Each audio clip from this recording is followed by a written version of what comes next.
And people will say to me, oh, can we come across and say hi? And there is a split second in me where I almost tell people no. I say yes because Buddy's a super friendly dog.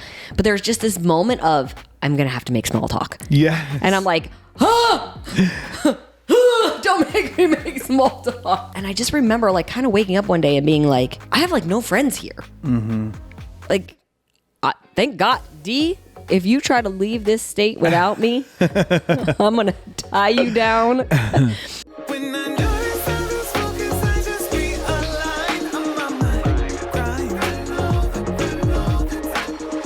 All right, we're kicking off this episode with another 5-star review. This comes to us from Shelly77. She says, I am already so in love with this podcast, and I've only listened to the first 2. This is like listening to your best friends riding along in the car with me. It's a real talk, real truth, and no fluff. I love this. Thanks, Autumn and Donald. Oh, thank you, Shelly. We appreciate you being here. Yeah, we love it. Thank you. Let's get into this.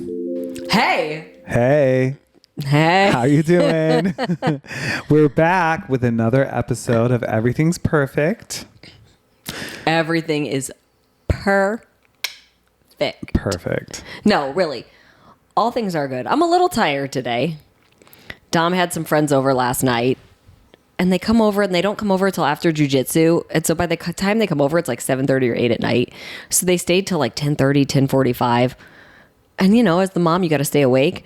But like, it was so long that Dom really didn't have a lot of friends because of homeschool, pandemic, all that stuff, that when they come over, I love it for him so much. And they were having a good time. They were watching Fast and the Furious. But really, I'm just sitting there on the couch, like trying to keep my eyes open. I'm like, are we almost done here? Mm-hmm. So I'm you were hanging out with them? No, they were in the back room and I was on the other couch falling asleep repeatedly. And then I went to sleep and I was just dozing off and Dom calls me from downstairs. I was like...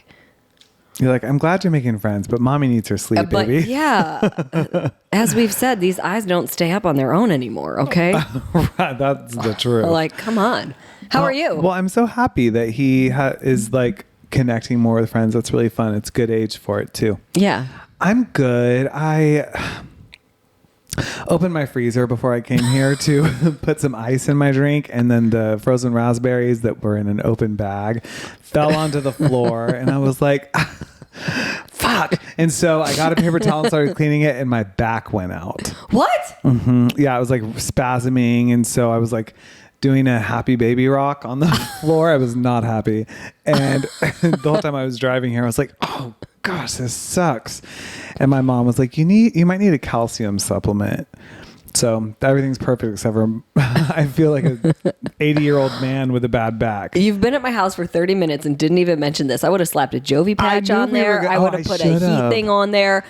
I would have loaded you up with all the things, including a calcium supplement. Well, because sometimes, we like tell stories twice because we'll show up and we'll be like, oh, and then I was like, let me just save some for here. So the riveting story of me cleaning up frozen raspberries, and I was pissed. And because my back went out, it was taking longer. I'm like crawling around the floor, and then I'm just smearing red raspberries on my kitchen floor. It was a disaster. And I think it went out because I too was hanging out with some potential new friends this week. And so I had more to drink than I usually do. Not a lot, but it doesn't take a lot these days, honey. And I just am like, my body was like, I don't know, like, just fuck you. Go fuck you. Yeah, go fuck yourself. Yeah. So your back went out. But other than that, I'm fabulous. Crushing it. Mm-hmm. I love it. Well, today we're talking about friends. Yeah. And making friends, maintaining friendships. What happens when you lose friendships? We actually had so many people email us about the topic of friends that we were like, yeah, let's talk about this. Because I guess you don't really think about it. Like, nobody prepares you for once you're like a real adult, that it's not always the easiest to make new friends. I think starting with there. But okay, I want to read one because we have Phone a Friend, So we'll use a little Phone a Friend email here to kind of take us into our conversation.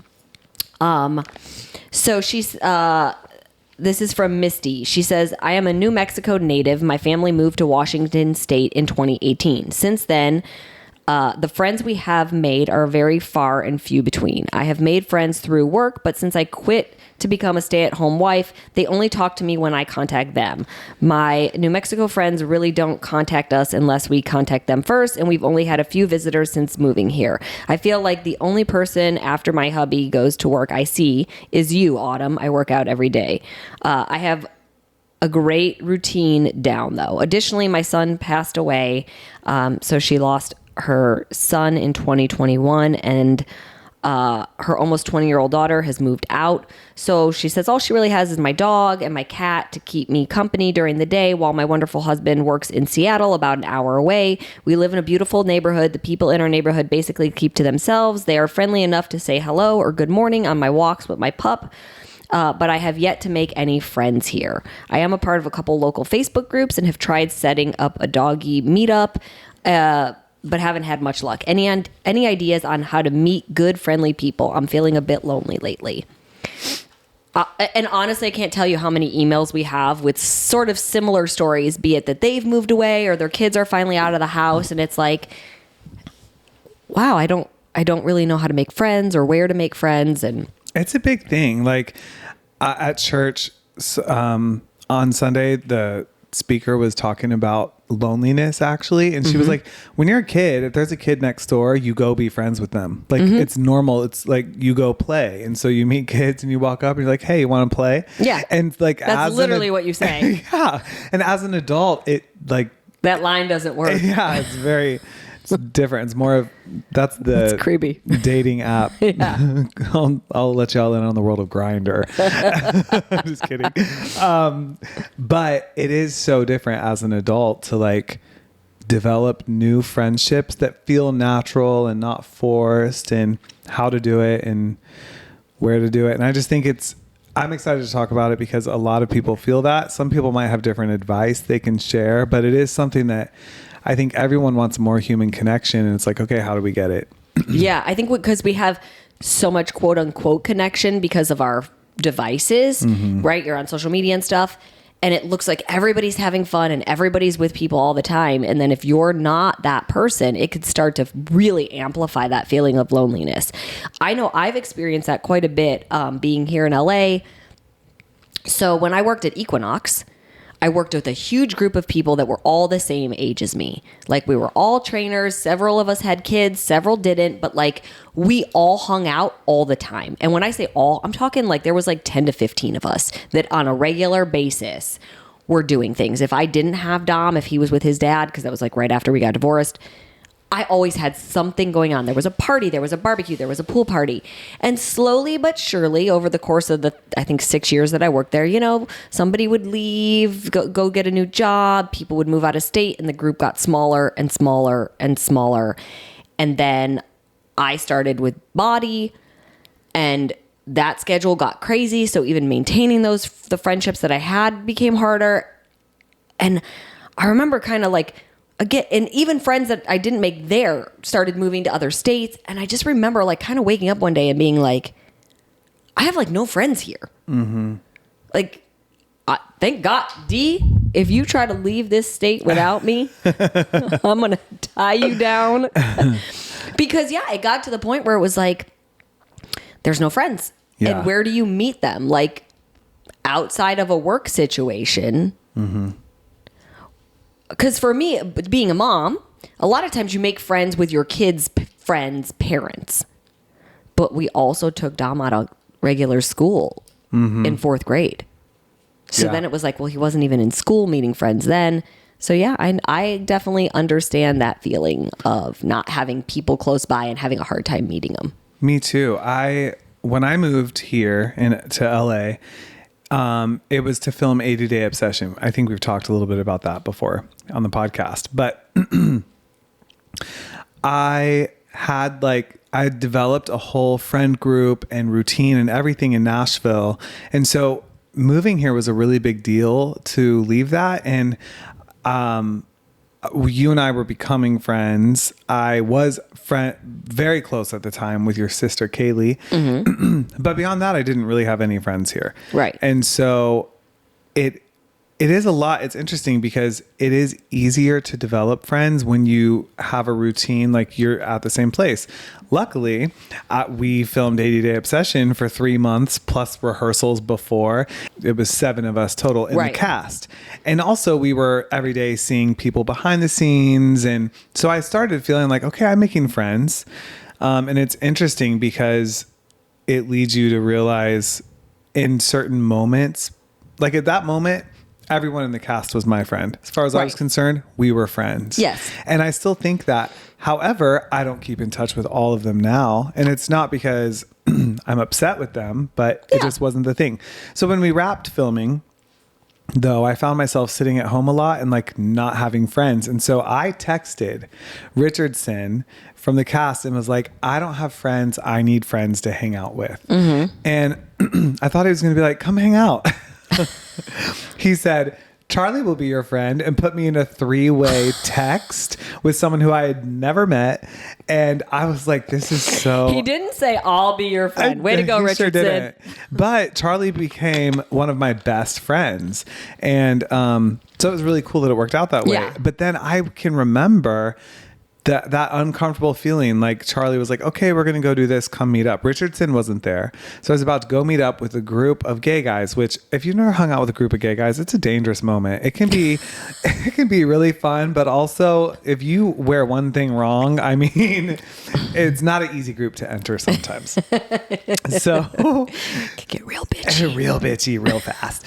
So anyways, so I showed up, and I think the first few times it was a little like, nervous trying to make new friends, but I was just lucky because very quickly we became such good friends. Mm-hmm. So I went from having a group of friends where all of them, we were friends because of the convenience of us being together. Mm-hmm. That's not true only in all of them, but that's how it started as a whole group, to having a really good friendship that was always... You had to take the effort to meet up. We didn't work together. Right. We didn't, frequent the same gym or anything like that. So it was pretty cool. But I'm lucky because I think there's 2 things. For me, what really worked was asking. And instead of being like, oh, I'd like to go do a thing, I literally said, I need friends. Like, hi, guys, I need friends. But I think more people can relate to that than you realize. And a lot of people then will say, okay, let's do stuff. And it will start to feel very natural. And the second thing is I was just lucky because I met it's like you can go on several dates with a romantic interest, with different interests, and they're all duds. Or I feel like in my friendship world, meeting my friend Charlie was like knocking it was like out of the park the love first at first time. sight as a friend. Yes. Yeah. Well, I think it's so important to remember that all of us want human connection, and it's that fear moment, right? Which I don't know when we develop it, because like you said, as little kids, we have no problem going up and being like, want to play? I have my jump rope. I have my whatever. Like, let's play. Or on the playground, right? You go to a new school, but it's like the older you get, that fear of rejection comes in. But remembering that like everybody wants a friend. Mm-hmm. Like that's a beautiful thing to have a friend. So I mean, I need to take my own advice here, but I'm going to give it, which is, I think one way, in terms of meeting friends is you got to put yourself out there. Mm-hmm. And so if you have a routine, especially now, you guys look after the pandemic, right? After being like in our houses for so long and being afraid to be around people and all, like, I get it. Coming out of that, it's really hard to get back into the like you've settled into new routines. So many businesses went from being like offices to now you can work from home. So we're losing a lot of social interaction. So I think if you have a routine that doesn't give you a lot of social interaction, you got to pick at least one thing. Mm-hmm. Like it doesn't have to be every day, but like go try a new fitness class. Yeah. And see if there's people there. And you might have to do it more than once. Or maybe go work from a coffee house a couple times a week and see do you see somebody that comes in several times a week too? Say hello. Maybe ask if you could sit at the same table if it's a crowded coffee house. Or, it's just, is there an interest that you have? Like something you'd like to learn? Can you go take a class? Mm-hmm. Because again, even that, we'll do it online. Oh, I want to learn blah, blah, blah. I'll take it online. Great. But is there a place you could go where other people would be doing that as well? Yeah. And I think too, realizing like you might want to start to do something to make friends, but allow that thing to become routine. Like I've given my mom advice too. My mom struggles, which her whole life, until 50 or 51, she lived on the same street that she was born on. The street I was born and raised. Wow. My grandparents were across the street. That's where she was born and raised. And you know, those Ohio blocks aren't big, like right in this little small corner of the world. And she decided to move across the country to Arizona, and she has some friends, but she doesn't feel that sense of connection that she felt with so many people in Ohio, so many people, especially. So, I told her, do something that's a regular routine. Even if you walk, and this is sort of like coming from where I come from. We grew up in a part of the country where everyone had a front porch and would sit on it. And so if you walk the same route twice a week, but the same time, the same days, twice a week, you'll start to see the same people who are watering their lawn at that time, and then after a few times, after maybe a few weeks, if you go to the same yoga class at the same time, you'll start to become familiar with the person who's always there at that time. And you can say, I've seen you here a lot. Have you been coming? And it makes it easier to start up a conversation because it's not just out of the blue. Like, this is my first time here. I came because I want friends, right? Like get into something. And also those people will start to recognize you. Right. I will say this. I would call myself an extrovert introvert. Okay. So if I know the person, if I'm in a small group, if I'm comfortable, I'm super outgoing. You put me around people I don't know, and it probably comes off bitchy, and it's not meant to at all. I just get very uncomfortable very quickly. Like, you want me on a stage doing a workout? I got it. You want me in a little group of people I don't know, and you want me to initiate the conversation? I am in straight panic mode. I would rather stay home and be by myself. I'm exactly the same. I can't handle it. But I know that is just something that I have to overcome, because even in my neighborhood, people will say, like, I'll be out walking Buddy, and Buddy's my big dog. Buddy's almost 90 pounds and he looks like a lion. I get stopped about Buddy all the time. Like, people are like, oh my God, he's beautiful. And people will say to me, like, oh, can we come across and say hi? And there is a split second in me where I almost tell people no. Not for any, I don't. I say yes because Buddy's a super friendly dog. But there's just this moment of, I'm going to have to make small talk. Yeah. And I'm like, don't make me make small talk. Absolutely. But like, how ridiculous. Like, they might be looking for a friend, and one of the biggest reasons I wanted to move into this neighborhood is because it is such a neighborhood, and it reminds me, not that I grew up in a wealthy neighborhood, but it just reminds me of growing up where like everybody was out and about. And I still have those moments where I'm like, So I think we got to just get over ourselves and be willing to strike up that conversation. And if it doesn't go anywhere, who cares? Yeah, I'm the same way as you. Like, people who haven't met me would think that I'm very extroverted, but I have, especially as I've gotten older, for some reason, I've become more, I think I'm an extroverted introvert. Small talk is terrifying. There's nothing scarier because like half the time I'm listening to what they're saying, but I'm also like, fuck, what am I going to say when it's my turn to talk? Is it going to be interesting? Do I even know? And then I'm like looking and smiling. I'm like, fuck, I forgot to listen because I've been thinking about what I'm supposed to say. Yeah. I don't even remember this bitch's name. Oh my God, I'm the worst with names. Yeah. And so sometimes, honestly, it's embarrassing.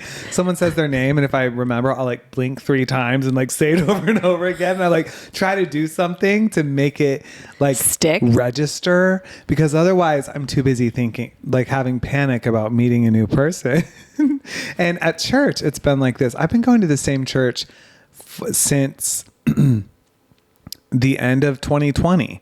Okay. And I was 4 years, not connecting with people. Yeah. I was not like trying to, I just get nervous about that. Well, so Nell goes to church with me now, and he's getting everybody's number, telling them how fabulous. Like, wait, he wants to talk to this person before we leave. I'm like, my heart's racing. I'm like, we got to get to the car. And this last Sunday. And so he's been texting some people there, and he's like, we should get brunch. And I'm like, and my insecure, awkward self is like, if they wanted us to go to brunch, they'd ask us. Like, this is ridiculous. And so we drove home to where we live. And he was like, oh, Paul said, meet us at this place. And I was like, okay.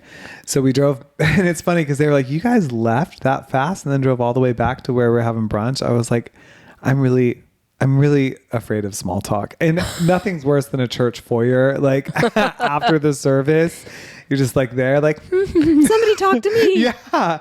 And so, but it went really well. It was really fun. And then the next day we went to a little show, and then that's when the alcohol happened. And then yesterday I recovered from the alcohol, and today my back went out. So that's how it all connects. In all honesty, I become a stage 5 clinger, but let me explain.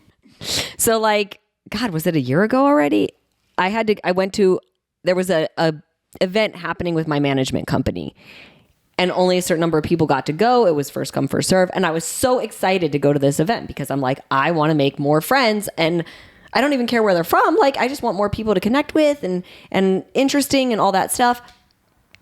And our friend Emily was going. Mm-hmm. So I was like, Emily is going to be there and Dylan's going to be there. So at least I know somebody, because to go to an event by myself and not know anybody, I've only done it one other time, and I'll tell you that in a second. But I was like, okay, I'm going. Let me just tell you, this was the most uncomfortable 3 days for me.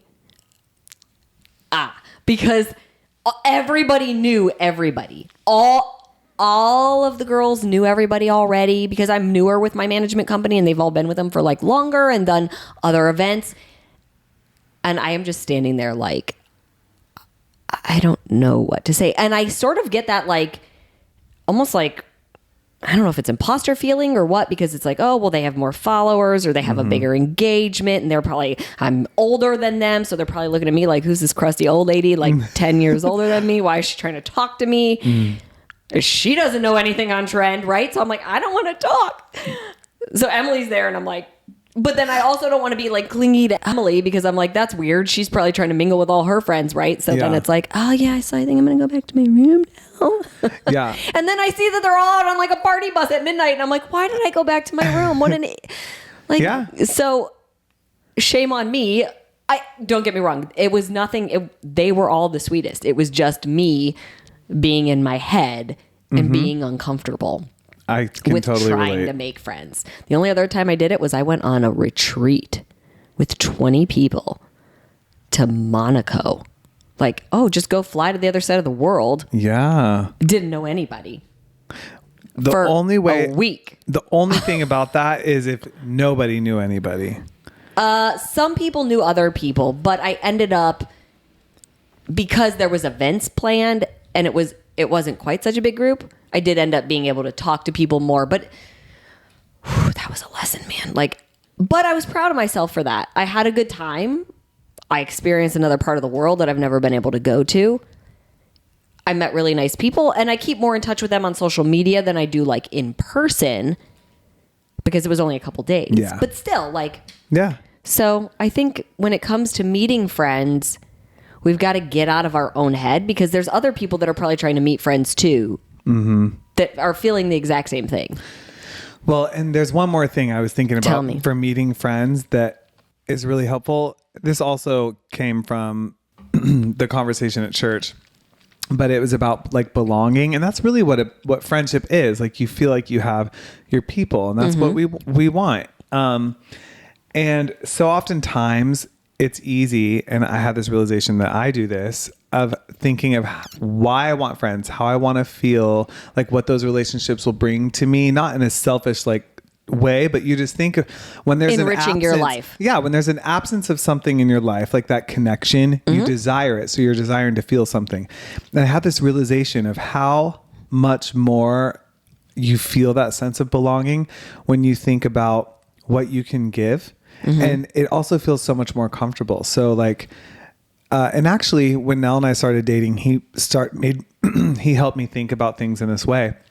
Cause I'd go, like, if I was going to the restaurant and did not feel like working and going there, he'd be like, remember to add value. And I was like, it made me feel so much better, because instead of thinking of going someplace and just going through the motions and thinking I have an opportunity to really add value to this situation for everyone who's there. Yeah. And so I think if you remind yourself about that when you're looking for friends, you're not a loser who doesn't have any friends, who just needs some people to be nice to you so you have something to do. Hopefully. Think about what you have to do to share with someone, something you like. Maybe if you like whatever it is, you can invite someone to take a walk with you if you like going on walks, or whatever it might be. Think about the value you add. So when you're trying to build these friendships, it's a helpful reminder that you are also bettering someone else's life by being their friend. Well, and just the value of being there and being a friend, being, somebody who could listen. Somebody might need somebody to listen, somebody who could bring some laughter to somebody else's life, shoulder to cry on, somebody to go do something with. So like, as much as you're looking for it, if you're a good friend, you're giving that back too. So yeah, I like that. That's a really good way to think about it, is you have something to offer. Yeah. And that's beautiful. But so we get stuck in these thoughts of like, why would somebody want to be friends with me? Or what am I bringing to the table? Or just, maybe we don't even bother to think that. We forget all that, and we're just so focused on, is this person going to accept me? Right. That we don't even think, wait, am I going to accept them? Like I might meet somebody and think, just like in a relationship, like, nope, actually, that's not right for me. Right. But you have so much to give to the person who's, quote, deserving of it, to the person that you click with. Right. So the truth is, it's always going to be a little awkward. Just like when we were kids, it doesn't change. And all of a sudden for most people, I think there is a little bit of a awkwardness to trying to make new friends, but just be brave, be bold, put yourself out there. Be you. And say, hey, want to be my friend? Hey. You want to come over? We're friends now. Yeah, we're friends now. Well, okay. So once we make a friend, then there's as adults, there's maintaining friendships. And I mean, God, this could be just a whole episode in and of itself, because for me, again, if I look at my equinox days and like some people that I was like really close with, like my one girlfriend, Catherine, her and I like super close, went to the Maldives together, did all these things together, love her. Then she moved to Miami. And I think we both tried really hard, like especially that first year she was gone. And then there was nothing bad that happened at all. Love her to death. But we just sort of, like little more time goes between each call or each text, and all of a sudden they're just not in your life the same way anymore. Or my friend, it's actually funny because I reached out to her recently and was just like, hey, I know we haven't talked in forever, but I just want to tell you I miss you. And like the next time I'm in Miami, we should get together. Or the next time you come back to LA, let me know. Or like I have another girlfriend, Natalie. I literally have known her since Dom was 2. Super tight for years. And then she got a job that took her out of state. Same thing. We kept in touch for a while. And then most of it kind of turned into keeping in touch via social media because she had been gone for so long. Nothing bad. Love her to death. Love her family to death. But she recently moved back to LA. The second she was back, it's like no time had passed, but like 6 years had passed. Yeah. So the friendship changed while she was gone, not because something happened, just because that proximity changes. You're not seeing everybody. It's not, hey, let's go out tonight, Right. So I think the maintaining of friendships can get hard because people will have different expectations. Absolutely. Of how it should go, or what you should bring, or what you should do, or what you shouldn't be doing in terms of. Yeah. It's interesting. Like, what does it mean? Can you maintain a friendship with someone when it starts to look different? Like for the first 3 years that I lived in LA, I went out with my WeHo friends 3 times a week. At least twice. Honestly, I had the time of my life. It was so fun and exciting, especially being like from Ohio. And then I moved to Nashville, which is a really cool town. But I always thought about living in LA. And then I constantly was like, I would have these pauses like, wow, I live here. This is so cool. I'm doing the fun things, going to fun restaurants. I'm out, night sky, like the whole thing. And, but I don't live like that anymore. I would if I could, honey, but she can't. She can't. Let me just tell you. They say age ain't nothing but a number, but they lied. Not when you party or can't party.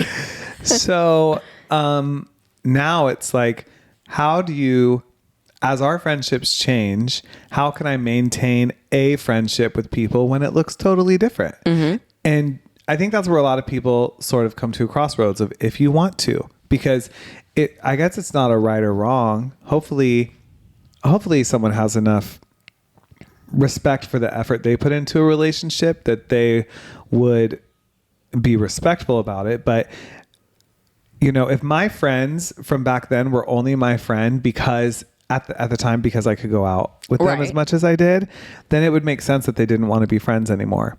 But if they wanted to be connected with me for other reasons, and Charlie, who I was talking about, that's another good example. I don't go out like I used to. Mm-hmm. I work a different kind of job now. I need more sleep. I'm older. It's like I could keep going. That 40 is knocking on your door. It sure is. But a couple things, like I have made sure I've sent a handful of text messages out of the blue when maybe a couple weeks go by, because like I said, it was a couple times a week that we would hang out where I just say, hey, I want you to know, I know I'm not around as much as I was, but you're still my best friend and we need to get together. Just because even though the dynamics of our friendship has changed, I still want to be that friend through those changes in time. But that's what's hard as an adult. Like sometimes you can do that and it's easy, and sometimes it's not so easy. Yeah. I think there's also too, there's all these different, I don't know if it's like, I don't want to call it levels, like, oh, well, you're this level friend or you're that. There's just different types of friendships, right? So like your friends that are here, that live close to you, that probably have similar job types as you, right? So similar schedules, all that. Those might be the ones you see the most. Or you might have, you and Nell might have be friends with another gay couple that lives close to you, and you guys do things all the time that are sort of you're out in Hollywood. I'm all the way out in Calabasas. I mean, it feels like we're lifetimes away, even though we're not. And I still see you guys all the time too. But what I'm saying is, like, you might have that couple that you do things with all the time. But then you might have this other friend, like you might have a friend that lives in another state and you love them to death, but they might not be your everyday texter person just because, again, they're just not right here. And that doesn't mean you don't want to share your life with them or anything like that. But there's time zones and, oh, they're awake and I'm still asleep. And no, now that I'm awake, they're at work. And so reaching out to them and just making like sort of that check on your friends, right? Like check on the people you care about, even if it has been a while. Like nobody's ever going to be mad to get a text that says, hey, I'm thinking of you. Hey, I miss you. Just wanted to see if you're doing okay. I would say while DMs are great, at least send, like maybe just be a little more personal, make a little bit more effort to text, how you doing today? Yeah. Or really like go above and try to pick up that phone. And, like there's so many times you're driving, you're out walking. You could call while you're out walking the dog and just be like, hey, I just want to check in, see how your day's going. How's your week going? And I know we all have our stuff. I know we all get busy, but you do have to put some effort in. And then on the other receiving side of that, if you're the friend that gets a little bit mad the second somebody isn't blowing your phone up, inviting you everywhere, or maybe you have a friend that's got into a new relationship and you're mad because they're not around as much, like you got to give a little bit of grace to people, right? If you're just like, oh my God, they're doing this thing that I don't like, and you cut them off.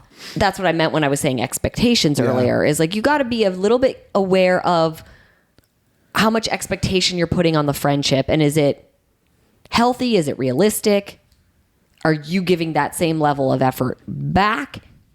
And if a problem arises, are you having a conversation about it, or are you just wallowing angry in it?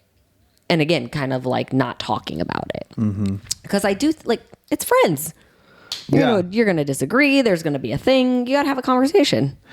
I have a good friend who we used to spend a lot of time together. And, this, a lot of things have happened that now we just don't spend as much time together. And a big part of it is because I'm in a relationship now. And I think that is an issue that a lot of adult friendships end up facing.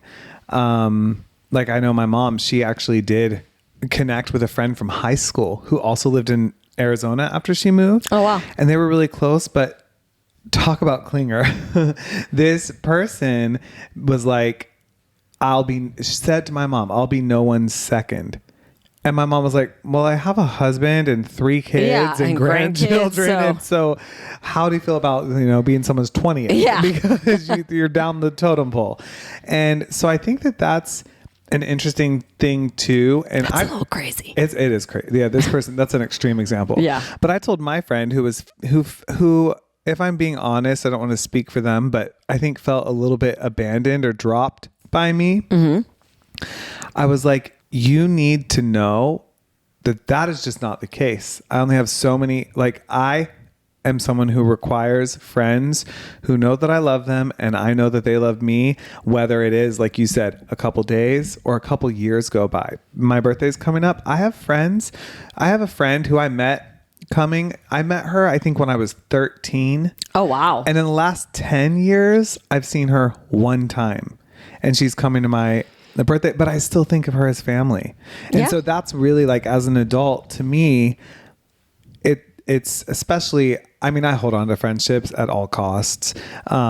If I can, I will. Like my friend Tara, Tara, she's my roommate in Nashville. She was like, if you weren't you, we wouldn't be friends, but you follow through, you call, you put text. the effort in. And now I don't need to, I hear from her. It's but a lot of people just aren't used to that. Right. So I think understanding to be patient as things change, especially relationships and stuff like that, like romantic relationships affect the time you have for your friends. I was running a Belvital fitness group when the program first launched.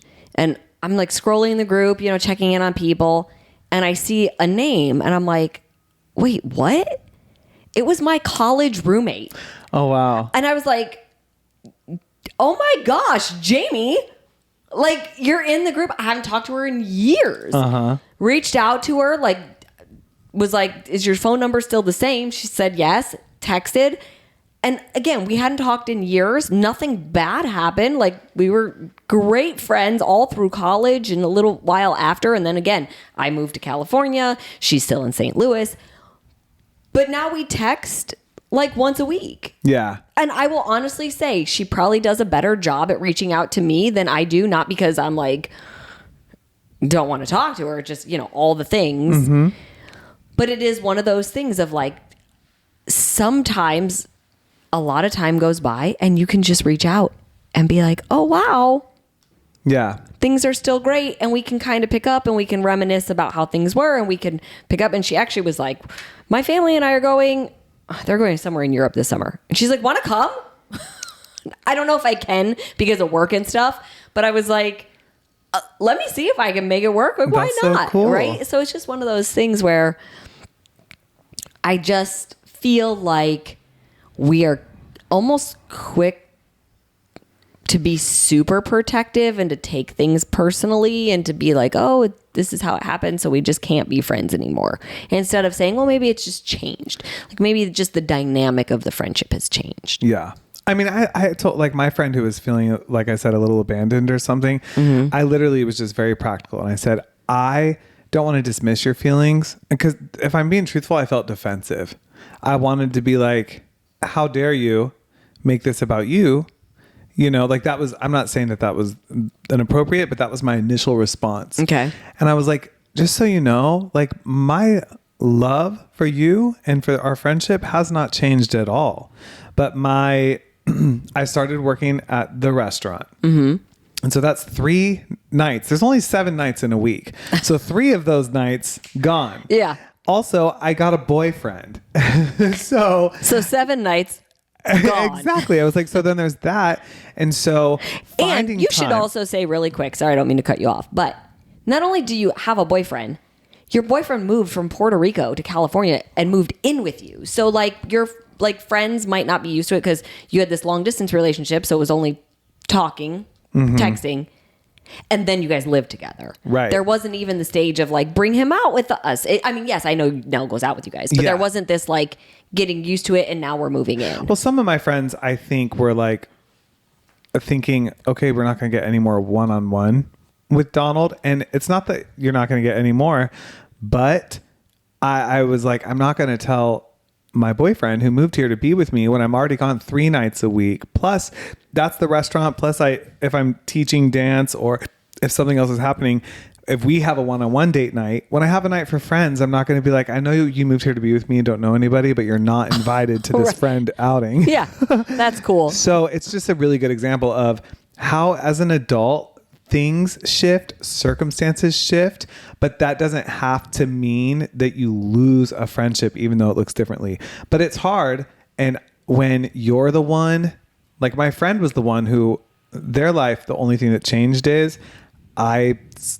in their perspective, just sort of stepped out of it. You know, and I know that that's difficult. And I can imagine if I was in that position, I would probably feel a little bit left out or abandoned also. Right. But if you're in that position, you will be doing yourself a disservice if you don't stop and really, like, the mature thing is to acknowledge that's what adult friendships are like. And sometimes there's ebbs and flows in terms of time, but that's not directly related to how much someone cares about you or the friendship. Yes. But the question is, because sometimes you do need to end friendships. What are those like? Right. I was just going to say it, but then sometimes you do lose a friendship. Yeah. Because there are friendships for a reason, there are friendships for a season, and then there's friendships that are for a lifetime. And all three happen to everybody. Mm-hmm. Yeah, it's hard for me because there's something about, like, I could name at least 5 friends right now that I've been friends with for 15 years or longer. Mm-hmm. A lot of people can't do that. And ones who I like. Yeah, I don't know if I have. Yeah. Yeah. And so I think that's just a tricky thing, and everyone needs to know their boundaries for themselves. Mm-hmm. I feel like for me to end a friendship, somebody has to unapologetically, I'm not talking about a fight, but unapologetically just disrespect me. Like, I'm not saying, and I say unapologetically because sure, things happen and you can say, I just want you to know I felt really uncomfortable when this happened. Right. It's how they respond. And actually, last time I'm going to go back to this example, but my friend, I didn't apologize for the way that they felt, that felt like they weren't seeing me as much, because I'm not sorry. I'm not sorry that I got the extra job or my boyfriend or that things changed. But I am sorry that they felt that way. And right. I didn't want, and so that is okay. But if someone's like all of a sudden doesn't hold any regard for how you feel, then how could that person be a friend? Right. And so if there's conversation and still there's like, well, I don't really care how you feel about this. It's like, okay, well, I guess we aren't friends. Okay, then yes. You know? Then whew. Yeah. First of all, I will say this. I am always envious. Like when there are certain people like I meet that have had friends since like kindergarten, and not envious in a bad way, just like wow, that's super cool. Mm-hmm. Like that is, I don't have that. I don't have that friend from childhood that I'm still friends with. Part of it was we moved a lot. So like it was just switching schools and those kind of things. But like, yeah, I just don't have that friend that's been a part of my life since I was little. My cousins, that would probably be the closest thing. Mm-hmm. But I've lost a lot of friends. I've never been, in all honesty, I've never been the girl that's had a lot of friends, ever.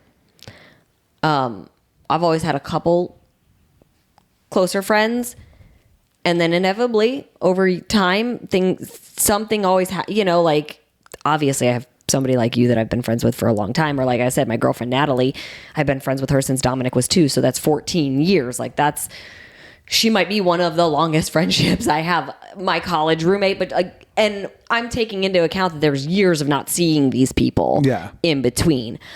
But there are times when, I think there's 2 situations when a friendship can be lost. And sometimes it is just you grow apart. So, right, like even that proximity could be a thing. And if they move away or something, and you're just like over time passes and that friendship kind of fades. you don't have to take it as a bad thing. You don't have to start making stories up in your head. Oh, they didn't like me. They didn't keep in touch with me. Because did you try to keep in touch with them? Like, so just acknowledging like, and holding space for whatever time you did have with them and for that friendship being great for when it was. And then there are other times where certain things happen. Like there was, I'm not going to say names because there's, like I said, I can still hold space for beautiful parts of friendships that I had that don't have anymore. So there was a girl I was friends with when I first moved to LA, and I was friends with her for like the first 10 years I was here. She was in my wedding party. She was in the delivery room when I was giving birth to Dom. And as my career with Beachbody took off, she was in a similar career in the health, fitness, sort of dance world. It didn't sit well with her that I was rising, and she just pulled away, and I would try to talk to her about it. And then finally one time we sat down and I got a "you owe me everything for where you're at," which was super odd. It's like, I don't understand why. Like last I checked, I decided to get my personal training certification. I studied. I've worked my ass off for years. I came up with my portion control. Like, how do I owe you? I didn't get it. Anyways, so that friendship went away. I had another friend maybe 5 years after that. We were very close for a long time. Dom and her daughter were super close. Like we did everything together, and I thought everything was great. And then things started to feel not so great when we would hang out. Like it started to get to be, like when other friends would be around, I would almost feel like it was like a little mean girl towards me. Like they were sort of interacting, but like I would try to interact and they wouldn't let me come into the conversation or whatever. And, it was crazy. Like I was at home one day and her boyfriend showed up at my house and he was like, "I have to tell you something." And I was like, "What? Like, this is weird." And he's like, "She's not your friend." And I was like, what are you talking about? And I was like, I didn't know if it was because they were like having an argument themselves. And he's like, "I know you're going to think it's because we're having an argument and breaking up." And he's like, "That's not what it is." He's like, "I just can't watch or treat you like this anymore." And he pulled out his phone and he opened up the text thread between the two of them. And he showed me things that she was saying about me behind my back. And I just remember sitting there being like, what? Like, how was I such a bad judge of character? Like, this is somebody I literally was spending 4 and 5 days a week with, and the kids were together. And that was so hard because not only did I have to end that friendship, that was Dom's little best friend. I mean, this was a long time ago. He was young, but he was like 6 and he didn't understand why he couldn't see his friend anymore. And that was heartbreaking to me. Yeah.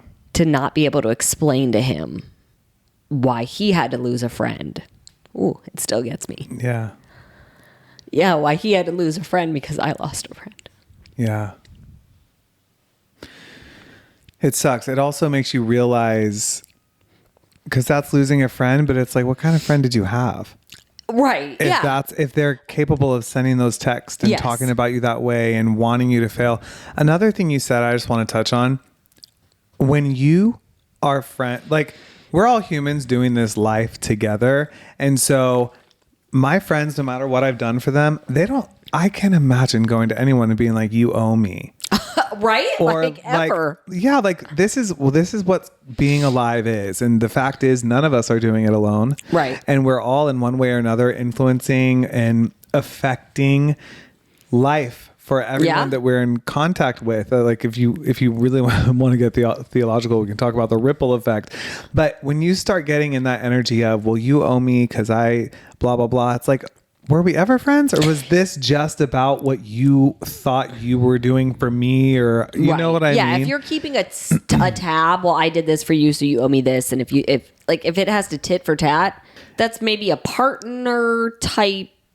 I don't know. I want to say that's a transactional, I guess. I don't know how you would say that, but like I wouldn't call it a It's not a friendship, because friendships, it's like you just do life together. Like when I cook dinner for my friends, I'm not going to be like, hey guys, I mean, $4.75 a plate. Exactly. I did the math, and just so you know, there's no gratuity included. Right. I'm just kidding.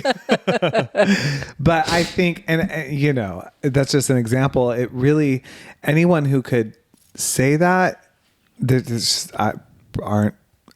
don't have the maturity to be a friend. Yeah.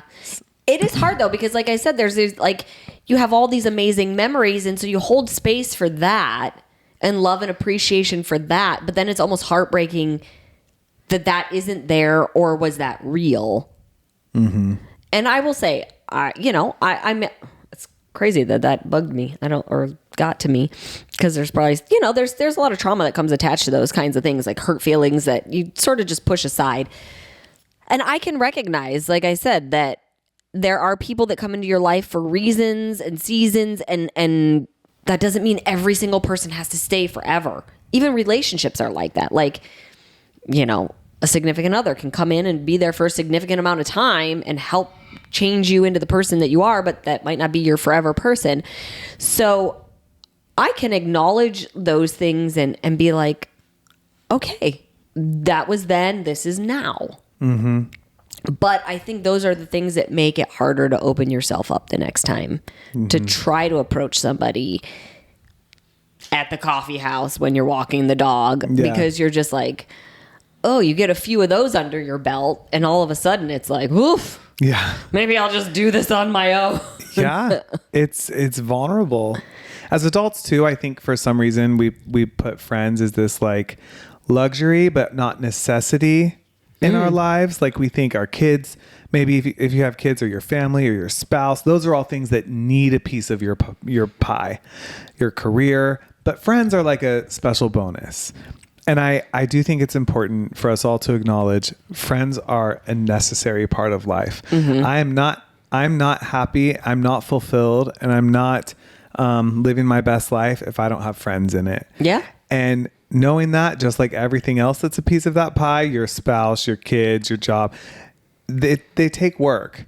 Yeah. And boundaries. So just doing the best you can to manage that. But there is no magic answer, but my main thing that I would just remind myself and anyone who's listening who relates to any of these conversations is communicate your needs, and also really open your heart to listen to what someone else is saying too. Yeah. Because otherwise, as an adult with all those moving pieces, there's no way you're going to be able to maintain a friendship. Yeah. I think what I would say is be the friend that you want. Mm-hmm. So don't have expectations from your friends if you're not giving the same level of effort back. And if you're not, then be okay with the distance or the time that might pass between. Yeah. But don't be like, again, be the friend that you want. So like reach out, call, ask to make plans, ask to see them. And, you should start to get that same reciprocation back. Listen, we have game night Sunday. Mm-hmm. Oh, I'm so excited. And me too. I'm so excited about that. With our friend Tori and TJ. Tori's been gone for 2 years. 2 years she's been on tour with Taylor Swift. I don't think I've seen her since we filmed Real Time. Okay, that's insane. Maybe at your house for an event. I think for an event, but not since the tour. Yeah, but I would see her constantly because her and her husband would come over all the time. He would help film my reels, and so would Tori. And then she booked Taylor, which was so amazing.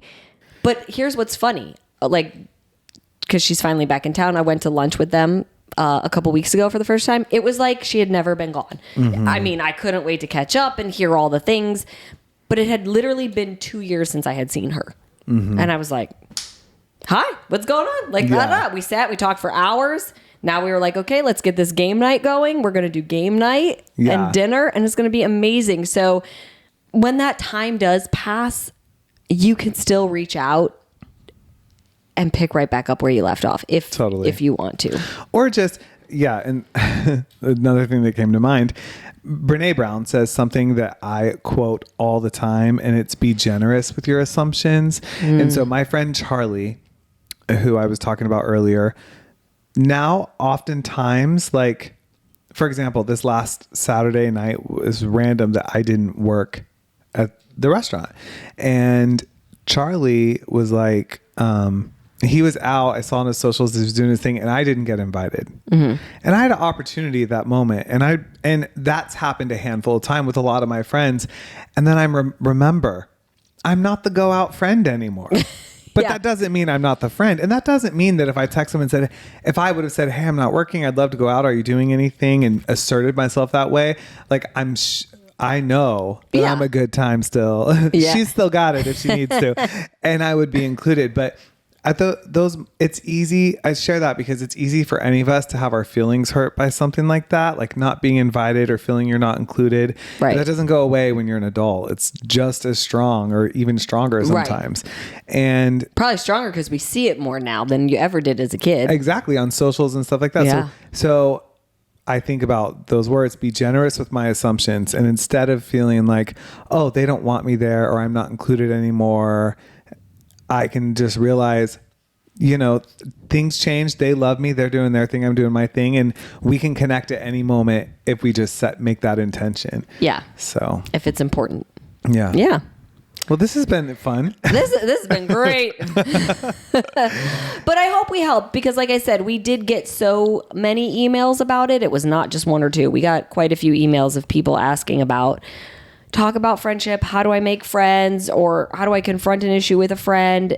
I think you do it always with grace. Yeah. Always with love in your heart. You have that conversation, even if it's a hard one. You let them know you miss them and, you move forward from there. So yeah, we hope it's helped. We're always here to be your besties. That's right. We're not going anywhere. We are not. We're here for a good time and a long time. That's right. If you guys want to reach out to us, you can do it at everythingsperfectpodcast@gmail.com. Make sure you like and subscribe to our channel. Please leave comments anywhere that you're either listening or watching this. We love to read them and connect with you all, and we really appreciate you listening and supporting us. We'll see you guys next time. Bye.